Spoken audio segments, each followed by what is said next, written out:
Hello दोस्तों, स्वागत है आपका हमारे यूट्यूब चैनल मरीन वर्ल्ड में। दोस्तों, आज के इस वीडियो में मैं आप लोगों को बताऊंगा कि सीपीए कोर्स क्या है और इससे जुड़ी सारी जानकारी मैं आप लोगों को आज के इस वीडियो में दूंगा।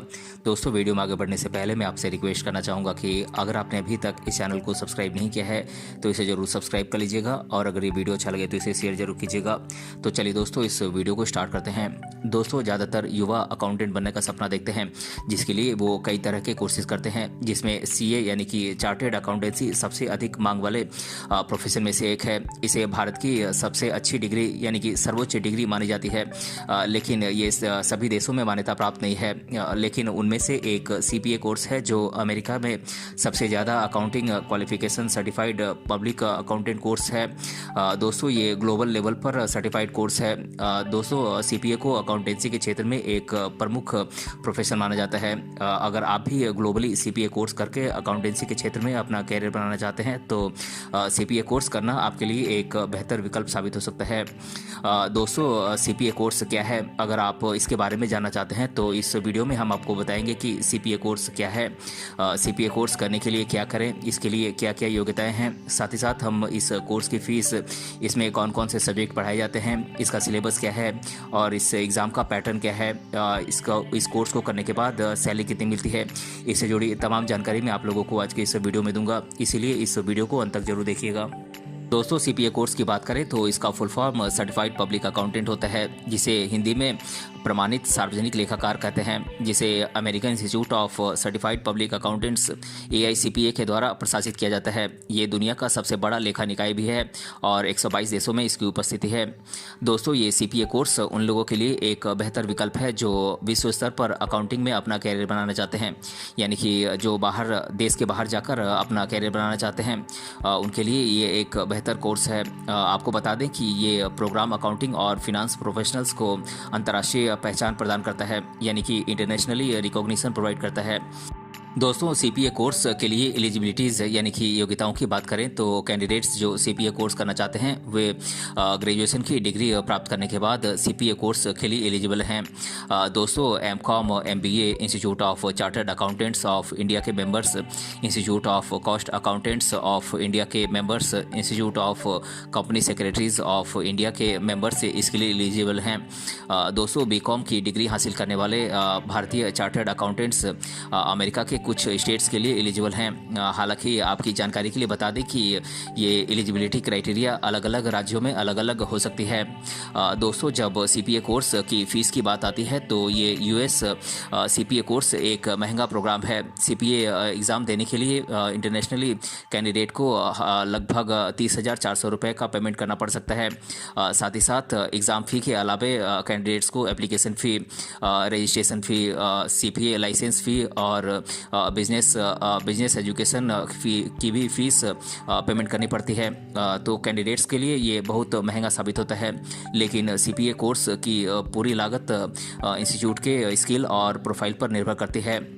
दोस्तों, सीपीए बनने के लिए कैंडिडेट्स को AICPA के द्वारा आयोजित सभी एग्ज़ाम्स को पास करना होता है। हालांकि सीपीए एग्ज़ाम एक कंप्यूटर बेस्ड एग्ज़ाम है जो कि अलग अलग देशों के एग्ज़ाम सेंटर्स पर आयोजित की जाती है। एग्ज़ाम में 4 पेपर या सब्जेक्ट शामिल होते हैं: auditing and attention, business environment and concepts, financial accounting and reporting और रेगुलेशन। कैंडिडेट्स को इन चारों सब्जेक्ट्स को 18 महीने के भीतर पूरा करना होता है। दोस्तों, बात करें सीपीए कोर्स के सिलेबस की तो इसमें जो सब्जेक्ट्स हैं वो सब्जेक्ट्स हैं audit and verification AOD, business environment and concepts BEC, financial accounting and reporting FAR और रेगुलेशन। दोस्तों, ये 4 सब्जेक्ट्स ही आपको सीपीए कोर्स में पढ़ने पड़ते हैं। दोस्तों, कैंडिडेट्स जो सीपीए कोर्स करना चाहते हैं वे ग्रेजुएशन की डिग्री प्राप्त करने के बाद सीपीए कोर्स के लिए एलिजिबल हैं। इसके अलावा MCom MBA institute of chartered accountants of India के members, institute of cost accountants of India के members, institute of company secretaries of India के मेंबर्स इसके लिए एलिजिबल हैं। साथ ही साथ इंडियन चार्टर्ड अकाउंटेंट्स जिनके पास बीकॉम की डिग्री है वे अमेरिका के कुछ स्टेट्स के लिए एलिजिबल हैं।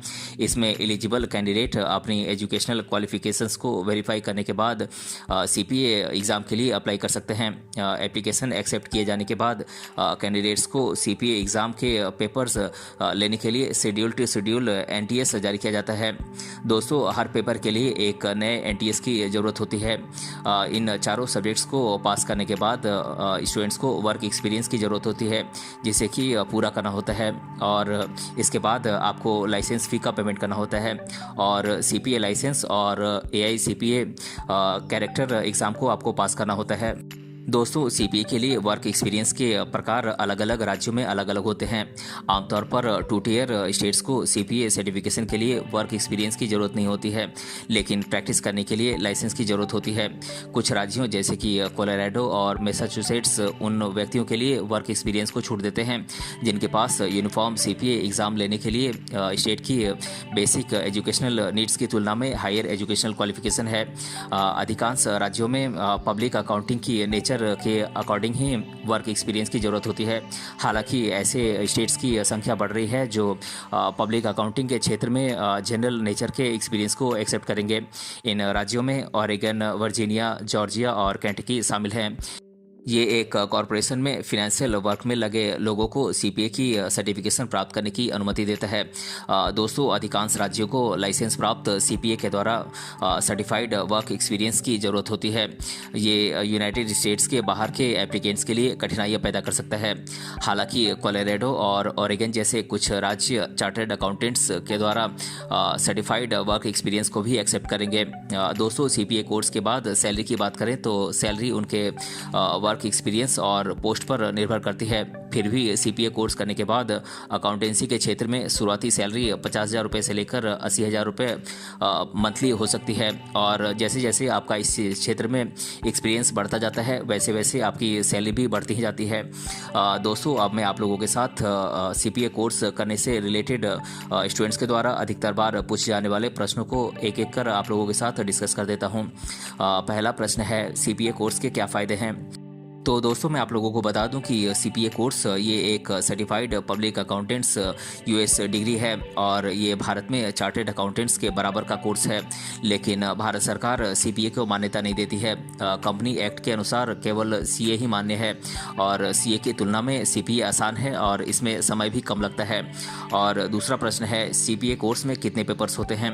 तो दोस्तों, मैं आप लोगों को बता दूं कि CPA कोर्स में कुल 4 पेपर्स होते हैं। पहला है ऑडिटिंग एंड अटेस्टेशन, दूसरा है बिजनेस इन्वायरमेंट एंड कॉन्सेप्ट्स, और तीसरा है फिनेंशियल अकाउंटिंग एंड रिपोर्टिंग, और चौथा है रेगुलेशन। और दोस्तों, चौथा प्रश्न है, CPA का फुल फॉर्म क्या है?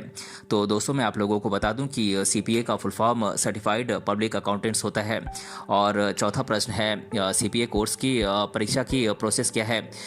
तो दोस्तों, मैं आप लोगों को बता दूं कि CPA कोर्स करने के लिए आपको इस एग्ज़ाम में कुछ मल्टीपल चॉइस क्वेश्चन पूछे जाते हैं, और ये एक कंप्यूटर बेस्ड टेस्ट है जिसे कि CBT कहा जाता है। और इस एग्ज़ाम में आपको 4 घंटे का समय मिलता है। और पांचवा प्रश्न है, CPA को हिंदी में क्या कहते हैं? तो दोस्तों, मैं आप लोगों को बता दूं कि CPA का फुल फॉर्म होता है सर्टिफाइड पब्लिक अकाउंटेंट, जिसे कि हिंदी में प्रमाणित सार्वजनिक लेखाकार कहते हैं। तो दोस्तों, आज के इस वीडियो में हमने जाना CPA कोर्स क्या है, और इसके बारे में मैंने आप लोगों को आज के इस वीडियो में डिटेल से बताया है। अगर ये वीडियो आपको पसंद आया है तो अपने फ्रेंड्स से जरूर शेयर करें, और हमें कमेंट बॉक्स में कमेंट करके बताएं कि ये वीडियो आपको कैसा लगा। मिलते हैं अगले वीडियो में किसी अन्य टॉपिक के साथ, तब तक के लिए धन्यवाद।